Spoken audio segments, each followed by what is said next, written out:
오늘도 1946년생 박범신 작가의 소설 제비나무의 꿈에 대해 생각해 보겠습니다. 이 작품은 지난 영상에서 소개했던 흰소가 끄는 수레에 이은 연작 소설로 가치관이 서로 다른 사람들과 어떻게 어울려 살아야 하는지에 대한 작가의 고민이 묻어 있습니다. 주인공은 교사 시절 보충 수업 수당을 절반 이상 착복하는 독재적인 교장과 충돌합니다. 저놈 뭐야? 라고 그는 소리쳤다. 감히 어디 대고 저 버리장머리 없는 놈. 교감과 교무 주임이 황급히 일어섰고 옆자리 선생이 날 주저앉히기 위해 내 어깨를 잡더라. 그게 화근이었어. 반동은 내 본질일까? 내가 집어던진 잉크 그릇이 단호하게 날아가 교감 책상에 맞았다. 사방으로 붉은 잉크, 푸른 잉크가 튀었지. 새로 다려입은 교장의 새하얀 와이셔츠에도. 교장은 그날 나를 따로 불러서 오히려 내년에 정식 교사가 되게 보장해주마. 어쩌고 저쩌고 회유하더라. 보충 수업비 때문에 시끄러워지면 그 양반 입장만 난처해질 테니까. 먹고 살 대책도 없으면서 내가 끝내 학교를 그만둔 것은 동료 교사들 때문이었어. 아무도 날 가까이 하려 하지 않았어. 그들은 나와 가까이 하는 게 내 편이 되는 게 곧 교장에겐 적으로 취급될 거라는 사실을 잘 알고 있었거든. 사람이란 혼자 있으면 무섭고 무리가 되면 몰강스럽고 멍청해져. 이 장면에서 몰강스럽다는 표현은 거칠고 무례하다는 뜻입니다. 주인공은 가치관이 다른 동료 교사들 곁을 떠났고 그 선택은 외로움이 아니라 오히려 해방입니다. 서로 사랑하는 사람이 떠나면 외로움, 무서움, 고통을 느낍니다. 하지만 서로 미워하는 사람과 헤어지면 홀가분함을 느낍니다. 소설 속 주인공은 그를 싫어하는 무리들과 자이든 타이든 이별합니다. 그것은 평화이고 자유입니다.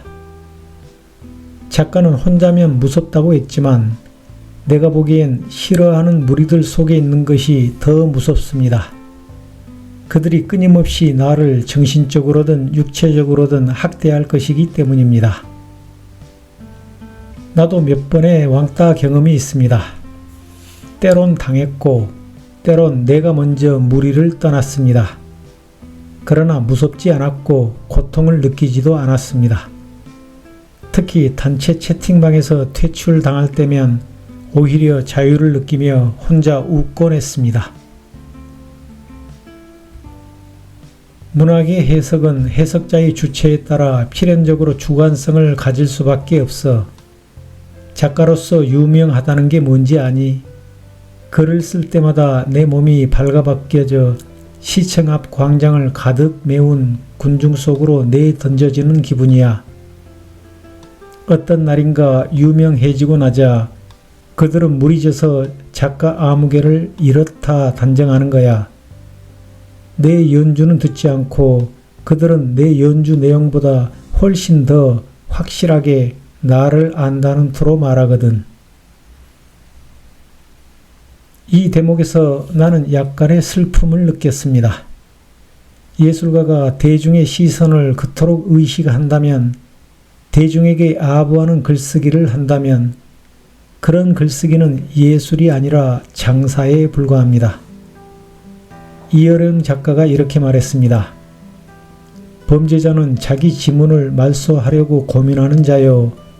예술가는 자기 지문을 드러내고자 애쓰는 자다. 이어령의 말에 깊이 공감하는 나는 진정한 예술가는 아무도 보지 않아도 혹은 수백만 명이 바라보아도 흔들리지 않고 자신의 본질을 드러낼 수 있는 사람입니다. 사람들이 제대로 읽고 판단하든 읽지도 않고 섣불리 규정하든 자신만의 독특한 길을 묵묵히 가는 인물이 예술가입니다. 소설에는 쑥돌이라는 별명을 가진 여학생이 등장합니다. 그녀는 가슴이 크고 탱탱하여 그런 별명을 얻었습니다.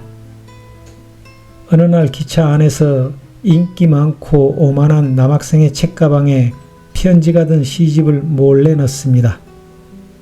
그런데 남학생이 시집을 꺼내들며 누가 이거 여기 넣었어 하고 소리칩니다. 여학생이 홍당무가 돼서 쩔쩔맬 수밖에. 모두 웃었지. 웃는 순간 기차 속의 모든 사람은 남학생이고 여학생이고 할 것 없이 무리가 되는 거라. 쑥돌 내가 내 가방에 이거 넣었지 하고 그 녀석은 말했어. 그리고 덧붙이기를 난 시집을 읽기보다 내 가슴에 정말 쑥돌이 둥글게 깎은 쑥돌이 들어있는지 알고 싶어 했거든. 비열한 자만심으로 꽉 찬 망나니였지. 기차 속은 요란했다. 의자며 열차벽이며 아무데나 두들기면서 애들은 웃었어. 여학생들까지 어른들까지 모두 한패가 돼서 여학생은 달려나갔다. 그리고 끔찍한 일이 벌어졌어. 달리는 열차에서 뛰어내린 거야. 왜 뛰어내렸을까? 오랫동안 나는 그 여학생이 수치심을 혹은 모멸감을 이기지 못해 그랬다고 생각했는데 어느 날 호련히 깨달았어. 공포감을 이기지 못했던 거지. 모든 이들이 손뼉치고 웃을 때 그 무리 속에서 그녀는 혼자였던 거라고. 나는 이 장면에서 여왕을 떠올립니다. 그들은 똑같이 혼자입니다. 여학생이 비웃는 무리 속에서 혼자라면 여왕은 아부하는 무리 속에서 혼자입니다. 여학생은 혼자가 되는 것을 두려워하지만 여왕은 혼자인 것을 즐깁니다. 나도 종종 무리 밖에서 혼자 되는 시간을 즐깁니다. 사실 혼자인 적이 없습니다. 수많은 책 속 지성인들이 내 곁에 있기 때문입니다. 작가는 왕따 당하더라도 무리를 떠나지 말라고 조언합니다.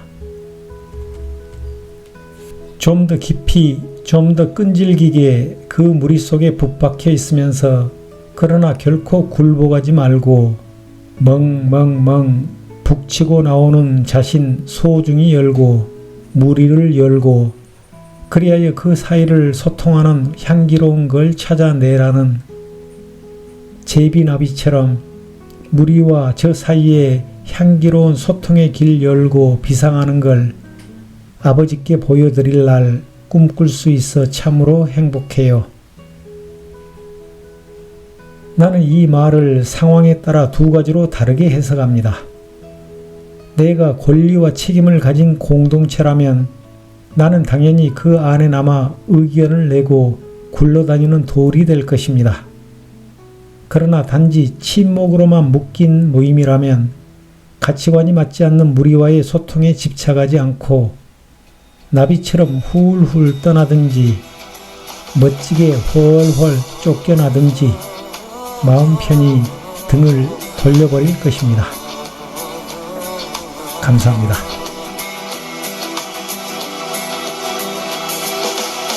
하늘 아래 땅이 있고 그 위에 내가 있으니 어디인 들힘에 둘 곳이야 없으니 하루 해가 저문다고 울터이냐 그리도 내가 작더냐 별이 지는 저 산 너머